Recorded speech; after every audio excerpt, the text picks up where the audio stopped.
Hey guys, I'm back with another Military Monday, and this Monday we are discussing preparedness for things to do to prepare yourself for when your spouse is leaving for anything.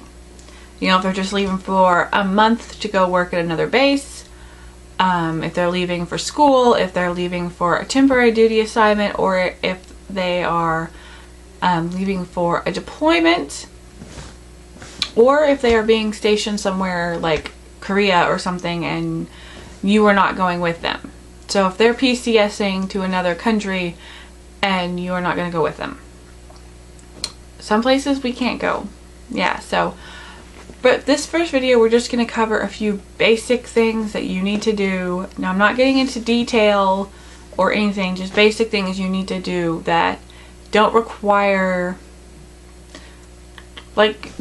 going and getting anything. You can pretty much do it, it's not requiring you to go on base and get like your POA or something like this.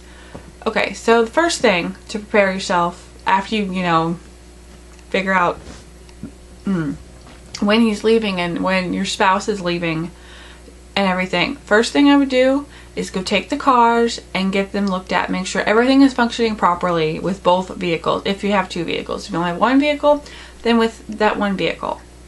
Okay?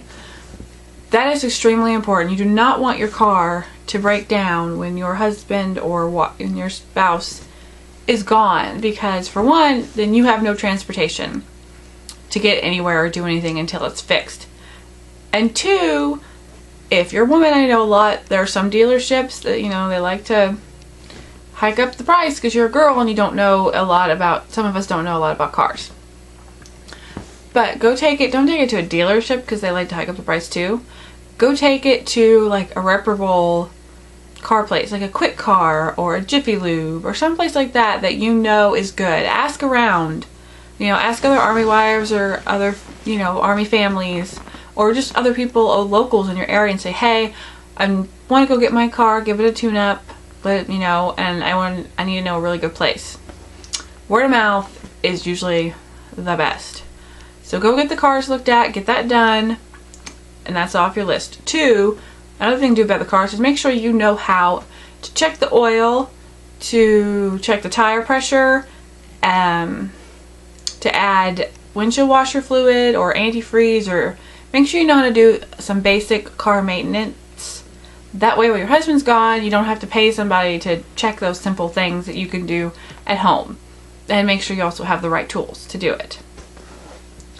Another thing with checking and maintenance is your lawnmower. Most of us all have a lawnmower and weed eaters. My weed eater is electric, so it's just battery powered, so it's easy to deal with.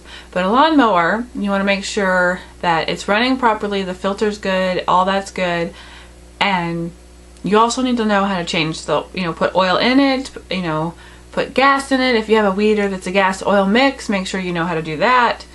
So when it comes time to your spouse being gone, you can take care of mowing the yard, the cars are taken care of, the weed eater's taken care of, any other like leaf blowers or anything like that, and make sure that it works is taken care of. Okay, now we're going on to how to prepare your house. First step, make sure all the locks work on the doors, the windows, everything. If you live off post and you only have a deadbolt lock, you only have a deadbolt lock and you don't quite feel safe with just a deadbolt lock, put a chain lock on.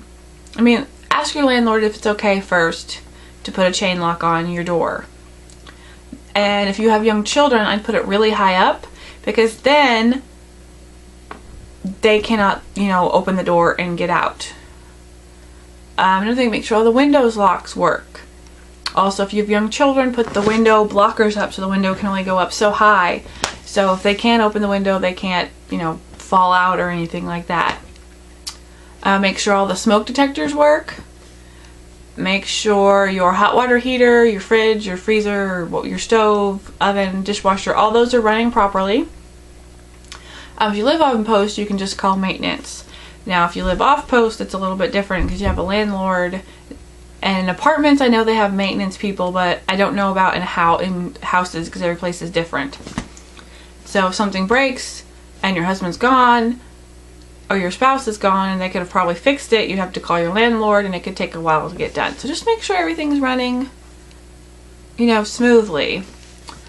Make sure you know where your husband's tools are or your spouse's tools are if you don't have a set of your own.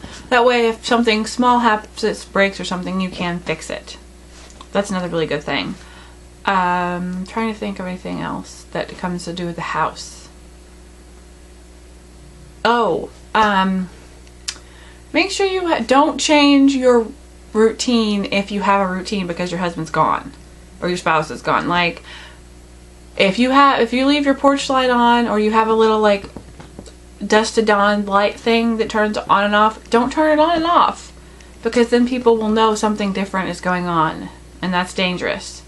Leave it on, just let it do its normal thing, like your husband's there and nobody will be the wiser, or your spouse is there. Sorry, I keep saying husband because because I have a husband. So just try not to change your routine so much, but also another way to keep yourself safe while your spouse is gone, especially for being a woman, is don't keep such a strict routine. Every cop will tell you that keeping a strict routine can be really dangerous because people know when you're home, when you're not. They know where you're going and all this. And yes, I know when we have children that are in school, we have a strict routine. Well, we could just have a strict routine in the morning, but maybe in the afternoon, we could, let's say we need to go run some errands, so we leave a couple hours earlier before they get off school, so then they don't know. Or then sometimes we don't have anything to do, so we just leave, 15 minutes before we have to go pick our child up. And on weekends, definitely alter your routine. Don't go to the store at 2:45 every Saturday if that's what you do, because somebody could be watching, and I know that's not something we want to talk about, but it is important, especially when your SO is home. Another thing, I don't want to mention this, but I know a lot of army men, a lot of them own guns. If your spouse owns a gun, make sure it's registered on post. Make sure it's registered in your state also. Make sure you know how to use it. God forbid you ever have to use it.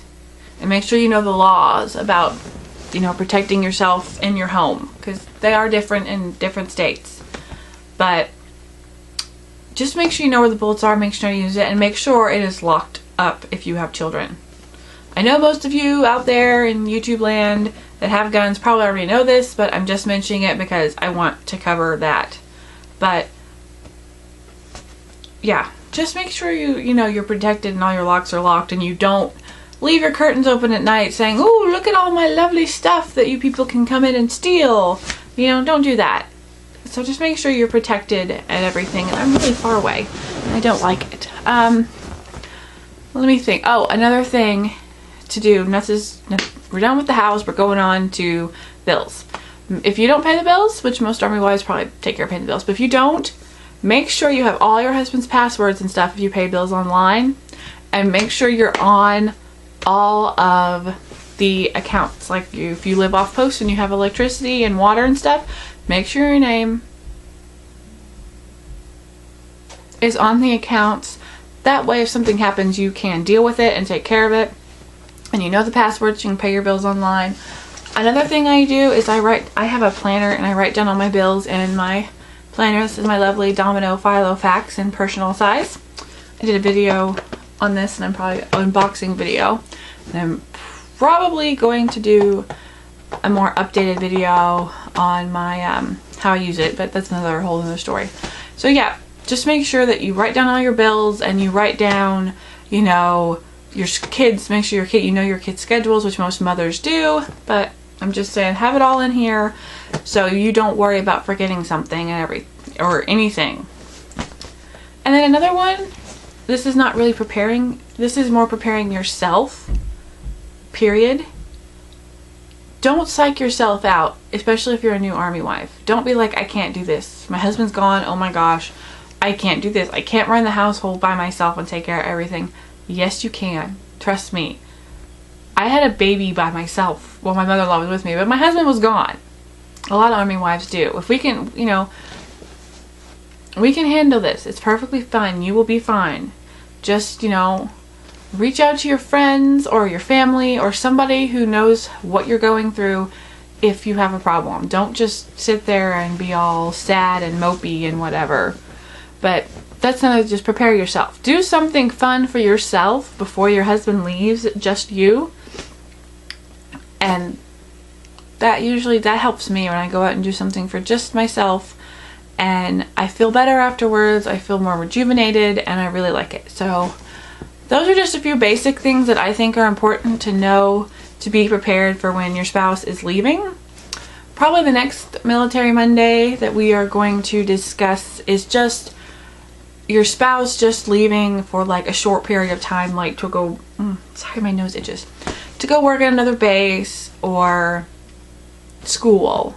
Because, you know, month, 2 months. Some schools are longer, and usually if they're longer, it's considered a PCS move. So we'll get into that later, but just, yeah, we're going to just discuss, you know, preparing for just a short, you know, month, 2 months max of them being gone, and what's some different things you might need to prepare for that you don't need to prepare for that I didn't cover in just the basics. So I hope you guys have a great rest of your week. I hope you had a great weekend, and I hope you have a wonderful Monday. I'll talk to you later. Bye.